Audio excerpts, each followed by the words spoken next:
Hey, good morning, guys. Welcome to another episode of Next Step Espresso, your daily shot of fitness, bringing you the podcast that helps you overcome the nutrition industry confusion, lose weight for good, and improve your health for years to come. Today, we're on episode 265, and we're talking about why you need a flexible mindset. We need to look at the difference between flexible mindsets and rigid mindsets, flexible dieting and rigid dieting. First off, it probably helps to give these some definitions. Flexible dieting has definitely got a bad rap in a lot of ways within the fitness industry, and this is largely because of the whole if it fits your macros approach.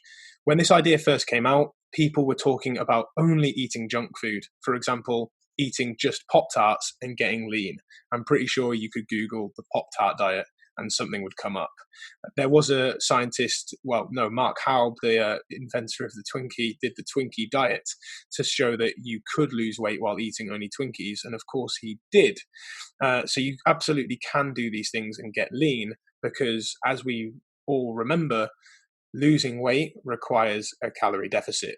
Of course, though, this isn't going to be a perfect marker for health because of the lower nutrient quantity in these foods compared to their nutrient-dense companions, such as lean meats, fish, fruit and vegetables, fibrous carbohydrates, nuts, seeds. You guys get the picture, I'm sure, all of the quote-unquote clean food that exists in the world.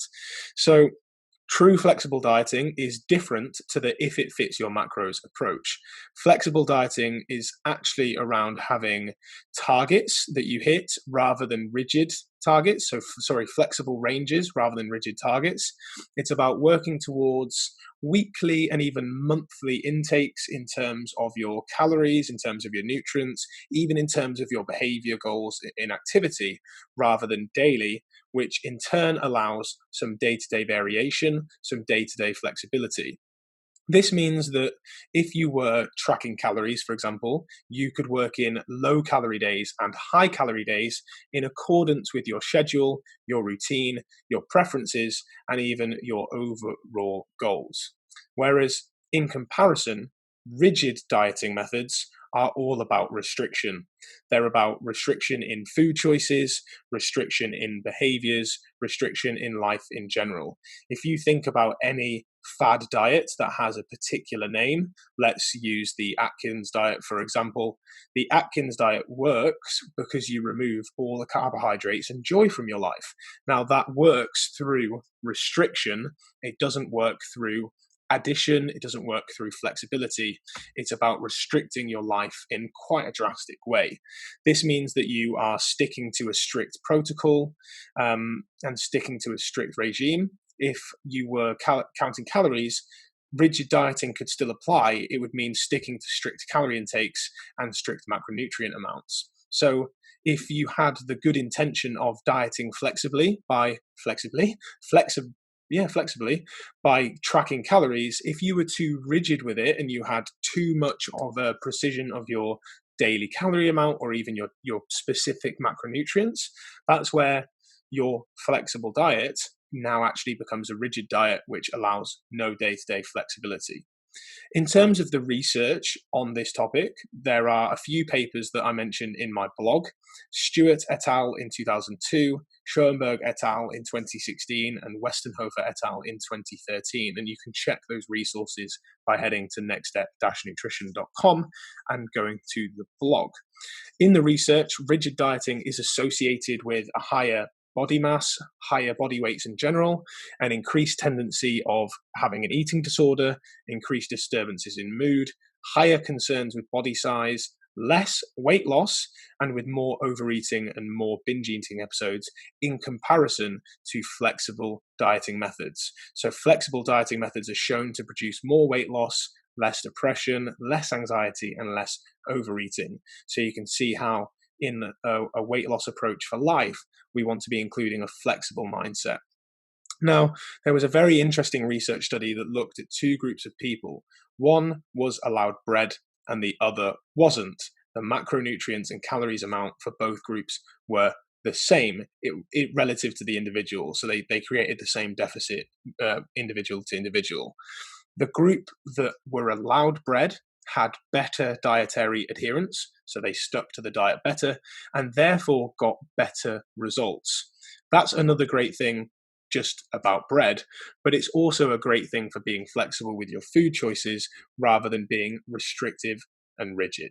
So we can tell now that rigid dieting, rigid mindsets are inversely related to dieting success, meaning that they don't cause it.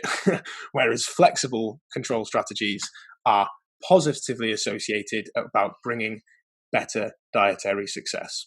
Now, to really add the nail into the coffin of rigid dieting, food cravings and food struggles are usually linked more to rigid dieting strategies than ones with flexible dieting control. The forbidden fruit is always the one that you want the most. So if you say that you can't have something or that something is bad, you are going to want that food a hell of a lot more. Whereas if you think about no foods being off plan and you giving yourself permission to eat actually the foods that you enjoy and the foods that you want, you're going to find yourself much more successful because you're never going to be off plan if no food is off plan. So if we alter our mindset to a more flexible one, we work on our behaviors in this area and our habits with what we can positively add, we're going to get better weight reduction outcomes. We can choose better meal rhythms.